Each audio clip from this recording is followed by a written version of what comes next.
ലോകത്തിലെ ഏറ്റവും വലിയ സൈനിക ശക്തിയെന്ന് അഹങ്കരിക്കുന്ന അമേരിക്ക ഈ ലോകത്തെ വെല്ലുവിളിച്ചുകൊണ്ട് നടത്തിയ ഒരു അതിക്രമമാണ് കഴിഞ്ഞ ദിവസം കണ്ടത്. യാതൊരു വിധത്തിലുള്ള അന്താരാഷ്ട്ര നിയമങ്ങളും പാലിക്കാതെ മറ്റൊരു രാജ്യത്ത് കടന്നു കയറി അവിടുത്തെ പ്രസിഡന്റിനെയും അയാളുടെ ഭാര്യയെയും തട്ടിക്കൊണ്ടുപോയി ജയിലിൽ അടച്ചിരിക്കും. ലോകമെങ്ങും പ്രതിഷേധങ്ങൾ ഇപ്പോൾ ഉയരുന്നുണ്ട്. എന്നാൽ അതൊന്നും അമേരിക്ക ഗൗനിക്കുന്നത് പോലുമില്ല. എന്നാൽ ഒരു കമ്മ്യൂണിസ്റ്റ് രാജ്യമായ ഉത്തര കൊറിയയിൽ നിന്നും ഇപ്പോൾ ചില മുന്നറിയിപ്പുകൾ വന്നിട്ടുണ്ട്. വെനസ്വേലയിലെ അമേരിക്കൻ നീക്കത്തിന് പിന്നാലെ ബാലിസ്റ്റിക് മിസൈലുകൾ വിക്ഷേപിച്ച് ശക്തി പ്രകടനം നടത്തുകയാണ് ഉത്തര കൊറിയ. ഏകദേശം 900 കിലോമീറ്റർ ദൂരം സഞ്ചരിച്ച മിസൈലുകൾ കൊറിയൻ ഉപദ്വീപിനും ജപ്പാനും ഇടയിലുള്ള സമുദ്രഭാഗത്താണ് വന്നു വീണത്. ദക്ഷിണ Korean president Lee Jaemyung China സന്ദർശിക്കാനിരിക്കുന്ന അവസരത്തിലാണ് ഈ മിസൈൽ പരീക്ഷണം ഉത്തര കൊറിയ നടത്തിയത്. തങ്ങളുടെ സഖ്യകക്ഷിയായ വെനസ്വേലയുടെ പ്രസിഡന്റിനെതിരായ അമേരിക്കൻ നീക്കം കിം ജോങ് ഉൻ ഭരണകൂടത്തെ അസ്വസ്ഥരാക്കി എന്നാണ് റിപ്പോർട്ടുകൾ. അമേരിക്കയുടെ ഭാഗത്തു നിന്നുള്ള ഏതൊരു ഭരണമാറ്റ നീക്കത്തെയും ആണവായുധങ്ങൾ ഉപയോഗിച്ച് പ്രതിരോധിക്കുമെന്ന ശക്തമായ ഒരു സന്ദേശമാണ് ഈ മിസൈൽ വിക്ഷേപണത്തിലൂടെ ഉത്തര കൊറിയ നൽകുന്നത്. വെനസ്വേലയിലെ സൈനിക ഇടപെടൽ തങ്ങളുടെ സുരക്ഷയ്ക്കും ഭീഷണിയാണെന്ന് ഉത്തര കൊറിയ കരുതുന്നുണ്ട്. ഈ സംഭവത്തോടെ ആണവായുധങ്ങൾ ഉപേക്ഷിക്കുന്നത്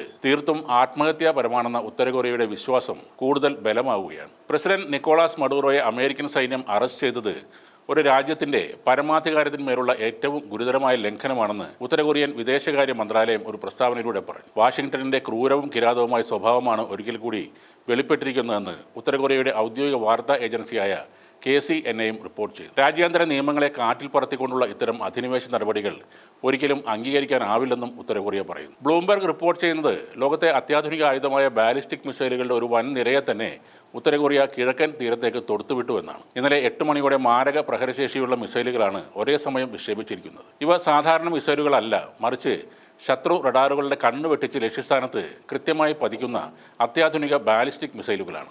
ഈ മിസൈൽ പരീക്ഷണത്തിൽ ജപ്പാൻ പ്രതിരോധ മന്ത്രാലയവും ദക്ഷിണ കൊറിയൻ ജോയിന്റ് ചീഫ് ഓഫ് സ്റ്റാഫും പരിഭ്രാന്തരായി അമേരിക്കയുമായി ആശങ്കകൾ പങ്കുവച്ചിട്ടുമുണ്ട്. ആണവായുധം കൈവശമുള്ള ഉത്തര കൊറിയയുടെ ഈ പ്രകോപനത്തെ നാറ്റോ രാജ്യങ്ങൾ മാത്രമല്ല മറ്റ് ലോകരാജ്യങ്ങളും ഭീതിയോടെയാണ് നോക്കിക്കാണുന്നത്. വെനസ്വേലയിൽ കയറി കളിച്ചതുപോലെ ഉത്തര കൊറിയയ്ക്ക് നേരെ വന്നാൽ ആണവ ബോംബുകൾ തന്നെ മറുപടി പറയും എന്നാണ് കിം ജോങ് ഉദ്ദേശിക്കുന്നത്. ആണവ ബോംബുകൾ പ്രയോഗിക്കാൻ മടിയില്ലാത്ത അല്ലെങ്കിൽ അതിൻ്റെ വരും വരായ്മകളെക്കുറിച്ച് ചിന്തിക്കാത്ത ഒരാളാണ് കിം ജോങ് ഉൻ. ഇക്കാര്യം ഏറ്റവും കൂടുതൽ അറിയാവുന്നതും ഡൊണാൾഡ് ട്രംപിന് തന്നെയാണ്. അദ്ദേഹം അമേരിക്കയിൽ 1ാം തവണ പ്രസിഡന്റായ സമയത്താണ് അമേരിക്കയ്ക്ക് നേരെ ഉത്തര കൊറിയ ബാലിസ്റ്റിക് മിസൈൽ തിരിച്ചു വെച്ചിരുന്നത്. അതിനുശേഷം സമവായത്തിനായി ട്രംപ് വന്നു കിം ജോങ് ഉന്നുമായി നേരിട്ട് ചർച്ച നടത്തുകയും ചെയ്തു. ആണവായുധം കൈവശമുള്ള രാജ്യങ്ങളെ ഭീഷണിപ്പെടുത്തുക എന്നത് എളുപ്പത്തിൽ നടക്കുന്ന ഒരു കാര്യമല്ല. പ്രത്യേകിച്ച് കിം ജോങ് ഉന്നിനെ പോലെ എന്തിനും മടിക്കാത്ത ഒരു ഭരണാധികാരി ഉത്തര കൊറിയക്കുള്ളപ്പോൾ അമേരിക്ക അതിനെ ഭയക്കുക തന്നെ വേണം. അമേരിക്കൻ കടന്നാക്രമണങ്ങളെ മറ്റ് നേതാക്കളെ പോലെ അപലപിക്കാനും പ്രസ്താവന ഇറക്കാനും ഒന്നിനും കിം തയ്യാറല്ല.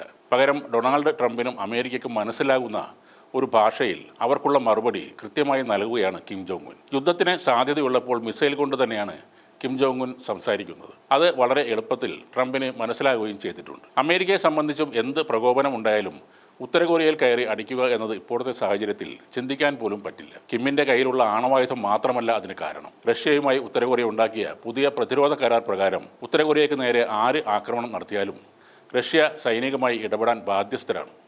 ലോകത്തെ ഏറ്റവും അധികം ആണവായുധങ്ങൾ കൈവശമുള്ള റഷ്യയുമായി ഒരു ഏറ്റുമുട്ടൽ നടത്തുക എന്നത് അമേരിക്കയെ കൊണ്ട് നടക്കാത്ത കാര്യവുമാണ്.